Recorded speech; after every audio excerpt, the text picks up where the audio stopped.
This is CG Ruthless Sports. I will be brutally honest. Ain't nothing but being brutally honest. Coming at you with another video.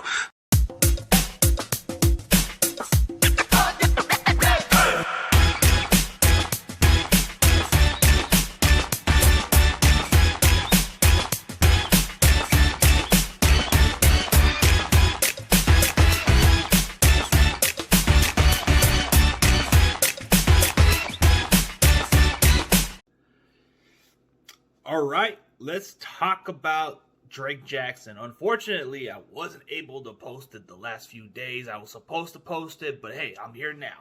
So let's talk about Drake Jackson, the Niners' first pick in the draft that went into the second round. We got him as a draft steal. He had first round grade, but the point is, there's a lot to like about Drake Jackson, and his get off is outstanding. He's got speed, like I think he runs a 4.5 speed or something like that. And the thing that stands out about Drake Jackson is he wasn't properly coached right at UFC. When you look at his freshman year, I believe he had 6 sacks or something like that, and he was about 270. So his get-off was off the charts. They were trying to move him into being an outside linebacker or something like that, so where he can cover, be like those hybrid players, which isn't his kind of game. So the more I watch his film, the more I'm starting to see a little bit more of Aldon Smith.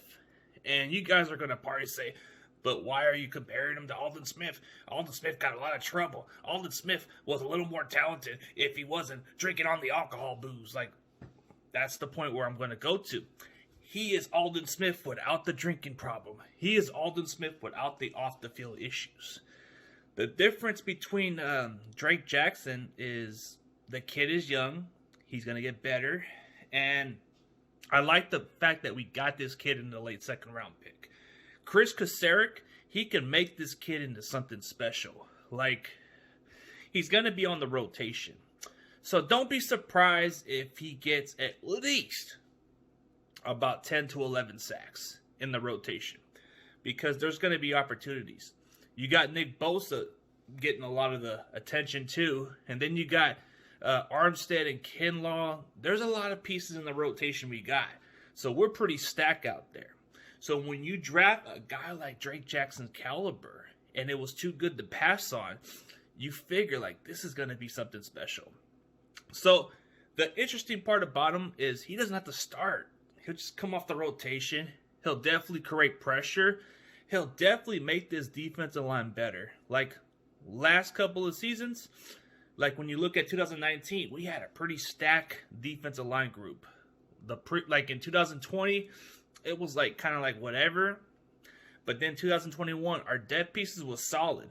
But the last couple of years, we've been able to get some guys on the defensive line, and Chris Kasarik made the most out of them.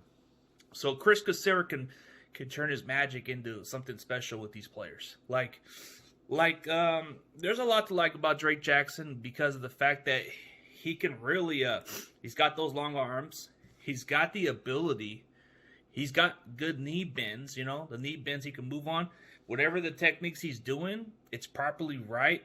I just think that the way how UFC were using him, it just wasn't the right way. It was like, you know, it's kind of like how when you're working at a job and you're put in the wrong place, in the wrong position, that's like poor management, right?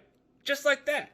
But the difference is you got to be able to utilize him. And I feel like the 49ers are going to make the most out of this kid. There's going to be a lot to like about Drake Jackson. He's going to create havoc.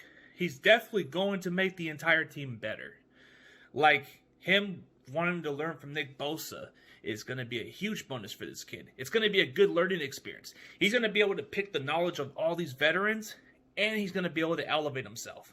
He's got that spin move. He's got a little bit of that interesting get off. He's a hustler. He'll get to the play. He's a solid tackler. Like, he'll make the plays when it's necessary. But, man, I'm excited about this kid. There's just a lot to like about him. So, he definitely can demand double teams because he was pretty much their best defender on the D-line coming out of USC because they were focusing on him. They were focusing on him in college. So that's why he only came away with 5.5 sacks, I believe. And everybody knew who to game plan. They knew who to go after. But this type of situation is everybody in our defense is great. He's going to be the least focused guy. He's going to be the least person that nobody even pays attention to. And then when he gets under the radar and start making plays, they're going to try to figure out a way to freaking slow him down too, because he's going to come to that quarterback. He's going to create pressure, and nobody's going to even bother to realize that he's just right there. Like, people are going to mostly focus on Nick Bosa. They're going to focus on Armstead a little bit. They're going to try to figure out some way to neutralize Javon Kinlaw too. But then, sooner or later, they try to focus those game plans on those three people. Ooh, Drake Jackson's coming, and you ain't going to see it coming. Then you got a lot of our pieces in the rotation too.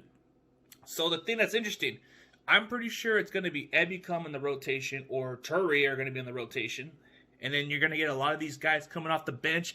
You got Charles Omenihu. You got a lot of guys like Jordan Willis. This is a pretty stacked defensive line group I've seen for quite some time, since 2019. This is a very talented group I've seen. So this is going to be interesting. And I'm intrigued by how they're going to use Drake Jackson. Are they going to use him on a situational down? Because he's going to get to that quarterback. He's going to create pressure. He's going to make it pretty easy for us to get to that quarterback. Maybe he might be able to neutralize the mobile quarterbacks too. So that's the intriguing part about Drake Jackson, is he's a little bit faster. He can definitely get to that play when it's necessary. He's definitely something outstanding. Like, it's an unfinished product at USC. There's some potential. There's something that you could definitely work with. And I feel like he's got the ability to be a double-digit sack guy. The last time there was a great USC pass rusher was Nick Perry, I believe. Because, let's be real, USC hasn't developed any good pass rushers for quite some time. Like, the closest to a good pass rusher from USC was that one guy. I forget how you pronounce his name, but he signed to Seattle Seahawks. But he was all right. I don't know how you say his damn name, but he was okay from UFC. But I'm saying the closest to a UFC that produced a double-digit sack type season was Nick Perry. So, and then you had Clay Matthews, but those were like years ago. Those were when they were really good players. But now you're getting to those other guys, and I think Drake Jackson has the ability to be really good at the next level. So let me put it this way. He's got the ability to go from 9 sacks, because his ceiling could be 9 sacks. 9 sacks to 11 sacks. So don't be surprised if he comes off the rotation, man. Because it's going to be a passing down for him, and he's going to get to that quarterback. And he's definitely going to be a factor. There's going to be some games late in the season where you're going to see Drake Jackson maybe get about 1 or 2 sacks a game, or maybe more, and you'd be surprised. But I see a little bit of his game like Aldon Smith, man. Just the proper coaching, the less drinking issues. This guy's got the ability to be one of the best to come out of UFC for quite some time. So this guy could definitely be good. Let me know if you guys agree or disagree. You know, I feel like Drake Jackson, the sky's the limit. The guy has everything. I'm just impressed by watching his tape. I'm just impressed by the potential, the upside. This guy's a steal in the draft, and I like it. So let me know in the comments if you agree or disagree. As always, CG Ruthless Sports is out, and you already know.